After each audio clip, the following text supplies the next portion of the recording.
অৰুণোদয় আঁচনিৰ নতুন আপডেট লৈ আহিছোঁ। সেইটো আপডেট হ'ল যিহেতু অৰুণোদয় আঁচনিৰ 8,000 টকা দিয়াৰ কথা আছিল 20 ফেব্ৰুৱাৰী তাৰিখে, কিন্তু এতিয়া ডেটটো সলনি কৰি দিয়া হৈছে। এতিয়া কিন্তু আপোনালোকে 10 মাৰ্চত অৰুণোদয় আঁচনি পইচা এতিয়া আৰু 8,000 টকা নহয়, এতিয়া আপোনালোকে 9,000 টকা লাভ কৰিব। এতিয়া অৰুণোদয় আঁচনিৰ 9,000 টকাটো কোনসকলে লাভ কৰিব আৰু আপোনালোকে পইচাটো পাবলৈ হ'লে এতিয়া আপোনালোকে কি চেক কৰিব লাগিব বা কোনসকলে পায় বা কোনসকলে নাপাব, মই আজি এইটো ভিডিঅ'ত অৰুণোদয় আঁচনিৰ সম্পূৰ্ণ প্ৰচেছ ষ্টেপ বাই ষ্টেপ জনাই দি আছোঁ। আপোনালোকে জানিবলৈ হ'লে ভিডিঅ'টো সম্পূৰ্ণকৈ চাই ল'ব স্কিপ নকৰাকৈ। আৰু যদি আপোনালোকে মোৰ চেনেলত নিউ হয়, মোৰ চেনেলটো ছাবস্ক্ৰাইব কৰি ৰাখি দিব।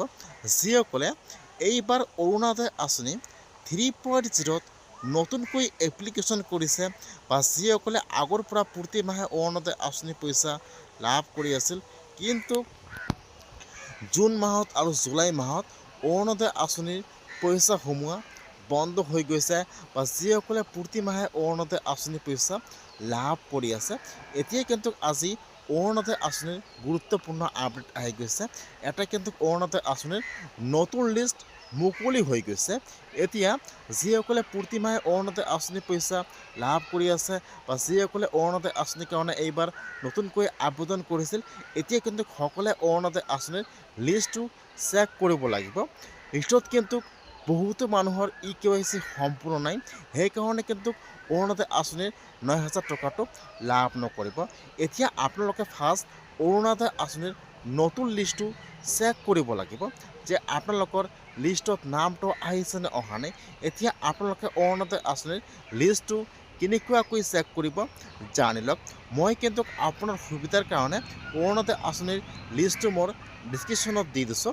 আপোনালোকে ফাৰ্ষ্ট অৰুণোদয় আঁচনিৰ লিষ্টটো চেক কৰি যে আপোনালোকৰ লিষ্টত নামটো আহিছে নে অহা নাই। যদি আপোনালোকৰ লিষ্টত নাম আহিছে, তেনেহ'লে কিন্তু আপোনালোকে তাত সম্পূৰ্ণ প্ৰচেছ দিয়া আছে যে কোনসকলৰ EKYC সম্পূৰ্ণ নাই আৰু কোনসকলৰ EKYC সম্পূৰ্ণ আছে। তাত কিন্তু লিখা আছে ইয়েছ আৰু ন। আপোনালোকে ফাৰ্ষ্ট লিষ্টটো চেক কৰিব লাগিব। যদি আপোনালোকৰ লিষ্টত নাম আহিছে, তেনেহ'লে আপোনালোকে ইয়াত চাব দি আছে ষ্টেটাছ, তাত চাব দি আছে KYC ইয়েছ আৰু ন। তাত যদি আপোনালোকৰ KYC ইয়েছ থাকে, তেনেহ'লে আপোনালোকে আৰু EKYC কৰিব নালাগে। আপোনালোকৰ একাউণ্টত অট'মেটিকলি 10 মাৰ্চত অৰুণোদয় আঁচনি পইচা 9,000 টকা সোমাই যাব। আৰু যদি তাত লিখা থাকে ন, তেনেহ'লে আপোনালোকে এতিয়া অৰুণোদয় আঁচনিৰ EKYC কৰিব লাগিব। এতিয়া আপোনালোকে অৰুণোদয় আঁচনিৰ EKYC কেনেকৈ কৰিব জানি লওক। খালি আপোনালোকে আপোনাৰ আধাৰ কাৰ্ডটো জেৰক্স কৰিব আৰু তাত যিটো আপোনালোকৰ অৰুণোদয় আঁচনিৰ এপ্লিকেশ্যন ID নম্বৰ আছে, আপোনালোকে জেৰক্স কপিত ID নম্বৰটো লিখি দিব। লিখি আপোনালোকে আপোনাৰ পঞ্চায়তত জমা কৰিব। তাৰপিছত ব্লকৰ পৰা আপোনালোকৰ নামটো ভেৰিফাই কৰি দিব। আপোনালোকৰ এইটো EKYC কৰিলে আপোনালোকে অৰুণোদয় আঁচনিৰ 9,000 টকাটো লাভ কৰিব। এতিয়া আপোনালোকৰ এইটো কাম সম্পূৰ্ণ হৈ গ'ল। এতিয়া আপোনালোকে এটা বস্তু চেক কৰিব লাগিব, যিসকলে এইবাৰ অৰুণোদয় আঁচনিত নতুনকৈ আবেদন কৰিছে, আপোনালোকে আপোনাৰ একাউণ্টটো চেক কৰিব লাগিব যে আপোনালোকৰ একাউণ্টটো DBT লিংক আছে নে নাই। যদি আছে, আপোনালোকে আৰু একো কৰিব নালাগে। অট'মেটিকলি আপোনালোকে 10 মাৰ্চত অৰুণোদয় আঁচনি পইচা 9,000 টকা লাভ কৰিব। আৰু যিসকলে আগৰ পৰা প্ৰতি মাহে অৰুণোদয় আঁচনি পইচা লাভ কৰি আছে, সেইসকলৰ একাউণ্ট যিহেতু DBT লিংক আছে, সেইসকলে একাউণ্টটো চেক কৰিব যে আপোনালোকৰ একাউণ্টটো এক্টিভ আছে নট এক্টিভ আছে। আপোনালোকে সেইটো বস্তু চেক কৰিব। এইটো হৈ গ'ল অৰুণোদয় আঁচনিৰ একাউণ্টৰ প্ৰচেছ। এতিয়া যিসকলৰ লিষ্টত নাম অহা নাই, সেইসকলে কি কৰিব লাগিব, আপোনালোকে ফাৰ্ষ্ট অৰুণোদয় আঁচনিৰ লিষ্টটো চেক কৰিব যে আপোনালোকৰ লিষ্টত নামটো আহিছে নে অহা নাই।